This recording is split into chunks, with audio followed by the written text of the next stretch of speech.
Howdy chaps, welcome back to another fantastic episode where we attempt to get this Continental 670-9A running. And spoiler alert, we succeed.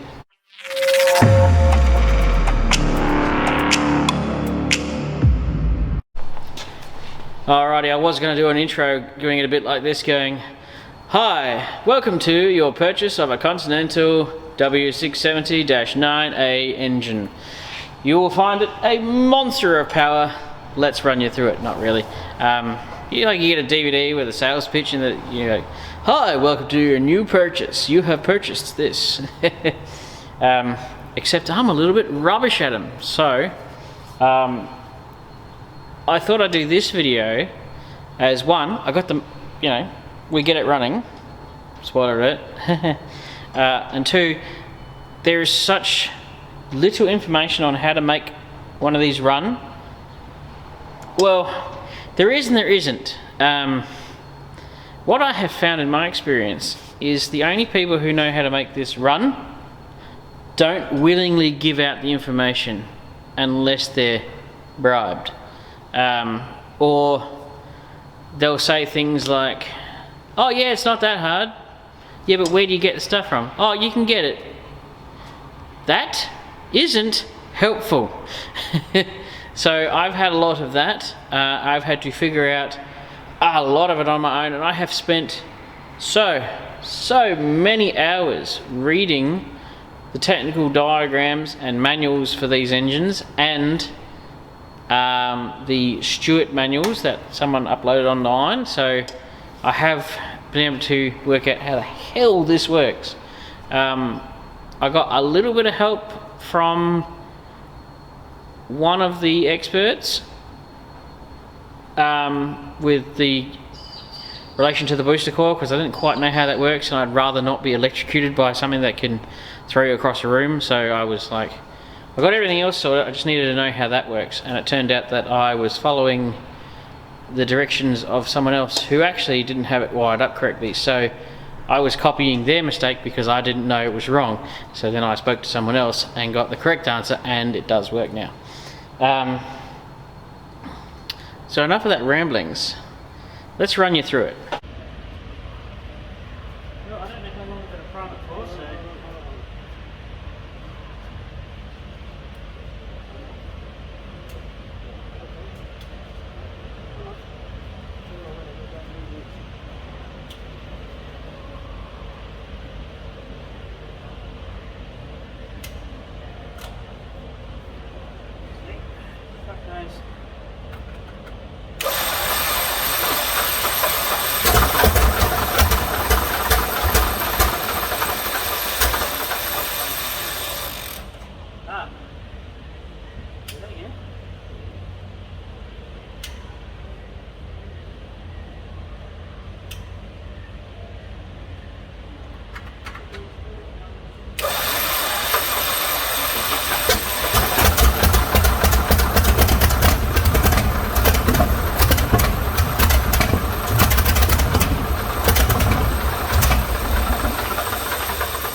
I don't know what's leaking there, but there's something.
Yes.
Alrighty, I've just had to shut the roll door for glare, but I'll tell you what, gee, she looks good, doesn't she? I gave it, me and the old boy gave it a bit of a tickle, as you saw in the other videos, and I actually used some action gel, which is like a dioxidine that stays in the gel, and it did beautiful things to the aluminium. That's not paint, that's paint, that's not. And that's paint. That's high temperature engine paint, that is. We figured that's probably not a bad idea. Anyway, so you've got yourself a Continental engine, 7-cylinder, out of a Stewart or an LVT, or a Stearman. They were also in aircraft. So you've got one, but you're like me and you have no idea how to make it work. Well, this video I'm really hoping somebody out there might find incredibly useful, because if I found it, I would be over the moon, because it's going to have the information you're required to get yours running. First things first, you're going to need an oil tank. The engines have a dry sump setup, so you need the oil tank. This is an oil tank out of a Stewart. It carries about 22 litres. When they're set up in the tank, they have an oil cooler and extra lines, and normally in the tank mounted to the side here in a junction is an oil thermostat. So you have oil lines that go into that, and then the thermostat determines whether it's going to go through the cooler first or just into here. And you would also have, coming out of the side of that fitting, a oil dilution, where it will steal some fuel and thin it out in the oil in case it's ridiculously cold. But we're in Australia and it doesn't get that cold, so it's actually not really necessary here at all. I have since removed the generator, but I will be this is going to upset a purist, I'm going to be fitting an alternator because it's going to be easier, like one wire type stuff. So run you through. You got your magnetos. There's your left one, there's your right one. The right one runs the front spark plugs, the left one runs the rear spark plugs. Everything is shielded, so I think the shielding is due to fires, which are common, as you'll see in the couple of videos, and shrapnel. If it ever got hit, you know, a bit of shit's not going to go through that. However, I do think the shielding is probably more due to the fire danger than anything else, because I think on the aircraft you don't have, the wiring's not shielded, so like that's not shielded, that's not shielded, that's not shielded, but on the tanks and stuff it's all shielded. Even the starter solenoid is in its own little box. So right, basically starter motor, crank handle. On an LVT this is in the upright position. In a Stewart it's leaned over because of where the hole is in the back of the tank. You always crank them over. Some say 45 revolutions of the crank handle, and some say 2 full revolutions of the motor, and that's to avoid hydrolock. I'm not 100% certain on this, so don't quote me on this, but I'm reasonably sure there's a clutch in here that will slip if the engine detects a hydrolock, so that you don't bend a rod. I suspect it does, but don't quote me on it. Because if you have a hydrolock, and it will probably 99% of the time only be the bottom 2 cylinders, you will have to pull the spark plug out and get the oil out, whether you crank it over with the spark plugs out and you get splattered, or you put a little pump in there and pump it out, or suck it out, you know, with a little tom thumb. So there's your hydrolocking is the biggest thing you've got to fear with these engines. Other than that, not too bad. So obviously, let's start with the basics. Positive cable just lives in here. Inside this box is not the original boost starter solenoid. I used one off a car. So inside there is a sort of squished in but perfectly working starter solenoid off an XY Falcon, 12 volt. So I think you could also get them on some Mustangs in America. So it's just a generic cheap starter solenoid in there. So your positive cable runs in there to your solenoid.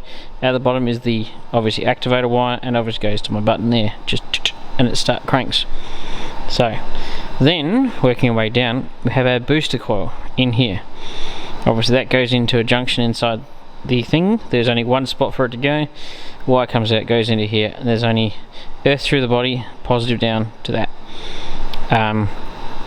Some people say you don't need them, but I tried starting it without it, and then every time you notice in the video, you can see my thumb twitch, that's me hitting the startup, the booster button, and it'll always cough and fart into life the second I release that button. So whether or not it works on the release or on the start, I don't know if it's working 100%, but it does seem to work.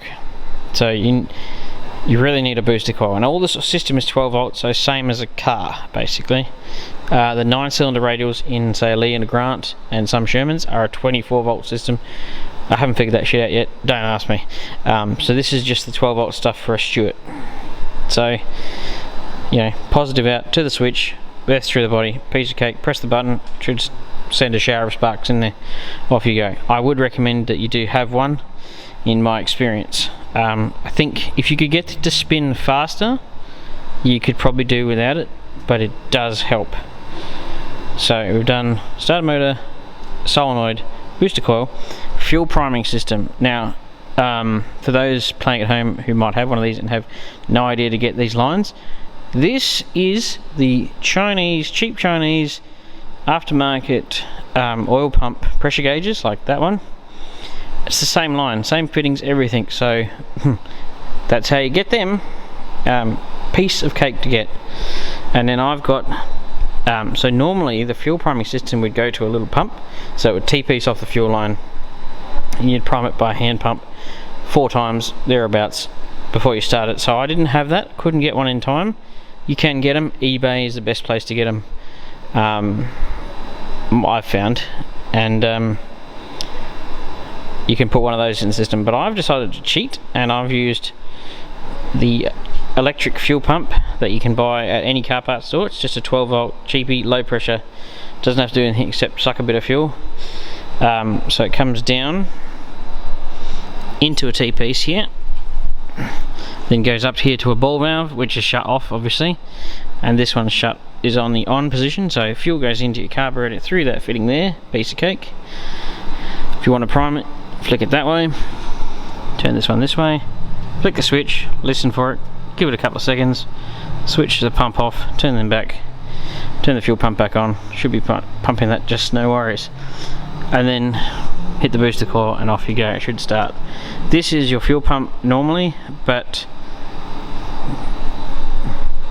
that was 10 times easier to deal with, because normally you have a line that comes down into here, this comes up, there's normally a fuel filter that sits here into there, and then the high pressure oil line is this guy here.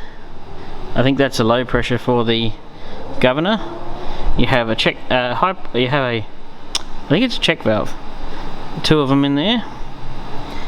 This is where your oil temperature sender would go, but I don't currently have one. So in there is the high pressure oil filter. I've already cleaned it once. Pretty sure that's a scavenger pump filter, but wow, Lonsdale. Under here, it's going to be a bit hard to see, but you take those 2 caps off and that's where your tacho goes in. Obviously this is your pulley drive, so you have a belt that comes across to an alternator that mounts here. This is your governor, basically the bad man button, so it will smack your hand if you're over revving the engine. Literally, you can see it a couple of times when I rev it, that this thing literally forces the throttle shut whether you want to or not. That's your scavenger pump oil lines that go into here, around there, not a problem. If you want to check your magneto contacts, flick that across. If you've got this type, there they are hiding in there. So, and obviously mag switch. And if you want to know what these look like, I think they're called P leads or something like that. That's all they are. Just a terminal with a spring on the end of it. And all they do, quite literally, is earth out the magneto, so it shuts off. The magnetos will constantly work. I mean, if they work in good condition, a magneto is always on. You have to earth it to shut it off. So if you look at my switch pump, my little dashboard here, I've got the original mag switch, which literally has a wire that goes from one mag to this one mag to this one. 2 earth wires goes back to the switch. Couldn't be simpler. Starter is just on off on the solenoid, couldn't be simpler. Booster coil, on off, both momentary switches, fuel pump on off, oil pressure done. That's about as simple as it gets. Obviously that's your throttle there, and there are your lines linking the governor and the things together. And I've got about 15 litres of oil in here. It does recommend 22. You're supposed to check that filter every 25 hours of running, but I'm going to check it every single time I run this for a while, because it's been sitting for quite some time. As you saw in the video, I'm pretty sure I have a cylinder here that's not in this bank. The other side's fine. There's a cylinder here that's not playing the game, and considering this motor has done diddly squat for 50 plus years and I haven't done a whole lot to it, I think I can deal with one spark plug or one cylinder not quite playing the game. I don't think that's a big showstopper. So yeah, an overview of the engine, very simple. It looks way harder than it actually is. So a standard car battery is all you really need. A cheap Chinese oil pressure gauge. The fittings are pretty easy to get.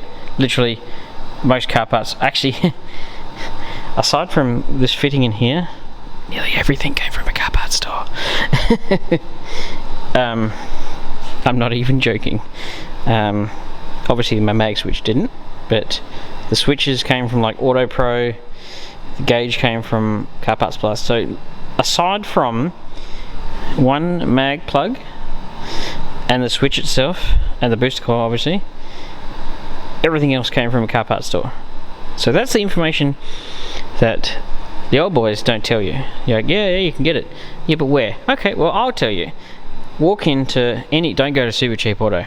You need to go to like a proper old school car parts store where people actually know what the hell you're talking about. Just put that out there. So to run these engines with the basics, you need to earth the mags. Or whether you put a terminal in there, because you can take these covers off. So once you've got this off, 2 screws, the back comes off, this cover comes off, and you can see the coil in there. You need to be able to earth the mags. If you can earth them, you can shut them off. Fuel pump, less than 50 bucks, cheap fuel lines stuff. I bought the copper oil pressure kit for a gauge. You can buy the kit without the gauge, and that did my fuel lines. I got some steps from the car parts store, step. Ball valves, car parts store, fuel line, car parts store, jerry can, as you know, anywhere. Battery cables, car parts store. So fuel system, easy as pie to get. These P leads or earth leads for the mags are the original ones, which I've got, are very hard to get, but you could, if you could just earth it with some other plug, not a problem. You just got to earth them, that's all you got to do. Oil lines, I got them from Pertec, which is around the corner, so any hydraulic line place can get you them. Mind you, they were 500 bucks. So oil lines, fuel lines, mag lines, pretty much that's it. And I did happen to have 10 brand new spark plugs that were new old stock, and then unfortunately there's 4 old ones that were in the motor. So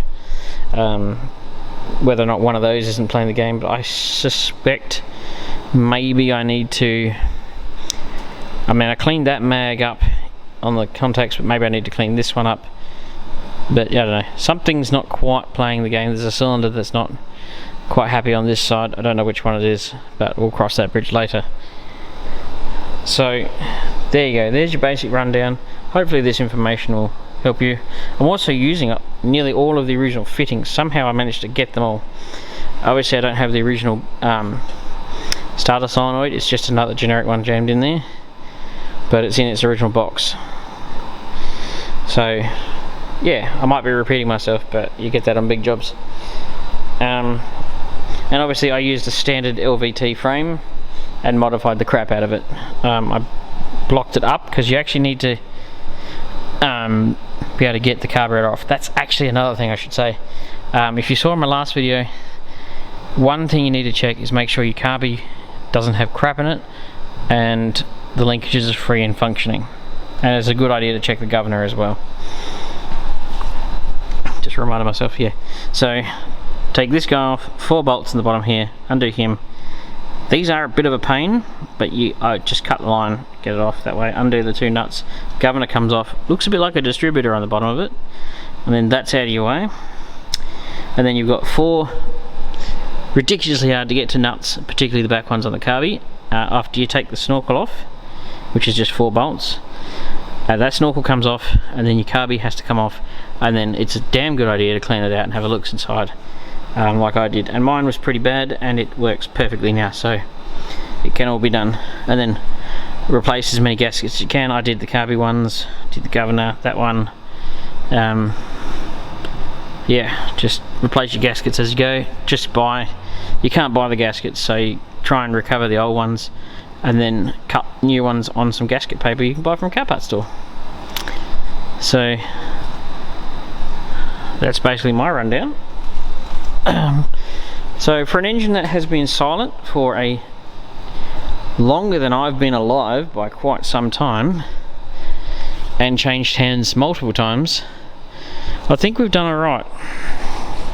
As you can see, because it was so heavily pitted from rust, obviously we cleaned all the rust off, it's sort of never going to be smooth without bog, and you wouldn't put that on there. So yeah, and there's the clutch hiding in there, the clutch is in there, that's the where your clutch fork runs on. And that's, well, the gist of it really. I mean, I've seen some old boys run these with virtually nothing hooked up to them, and they've functioned. The scary thing is, I've seen people make 2 oil lines and put them into a bucket of oil, like a car washing bucket that's clean, obviously, and put the oil lines straight into them. They just need to go into an oil source.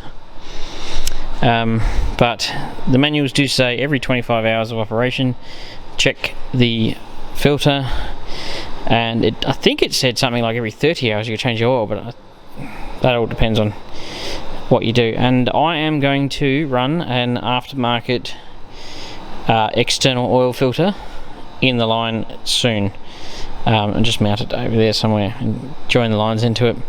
But for now, the factory didn't put them in, so I sort of was like, should be right. And the funny thing is, the amount of prep work that goes into one of these that you have to do before you start it, even after you've run it like yesterday, I think to myself going, quick, the Germans are coming, wait, I just need to do a few things first and then we'll attack you later. No, attack you now. No, it's not going to work. Like, if you were being attacked, I would leave this vehicle alone. I would run, because it's the chances of it firing straight back up and being able to get you out of trouble. I don't think it's that quick of a task. And I did make this slight mistake, is I did start this up without earmuffs on, and put it this way, I've only done that once. I started up, I was like, wow, that's loud, and then quickly ran and put earmuffs on. So one thing they don't tell you in war movies is how ridiculously loud the vehicles are. You'd hear them coming, you really would. So yeah, you got to crank it over, make sure you haven't got a hydrolock. I mean, if you're in a battle situation and you got a hydrolock, I'd be leaving the vehicle the hell where it is and bailing, because the work involved in, you got to hop out, know which one it is, pull the spark plugs, wind it over. You'd be shot already by then. So I just thought that was a bit funny. Anyway, I'll leave it there. I hope you enjoyed this video. It's probably going to be just a lot of the engine running, and I'll see you on the next one, chaps.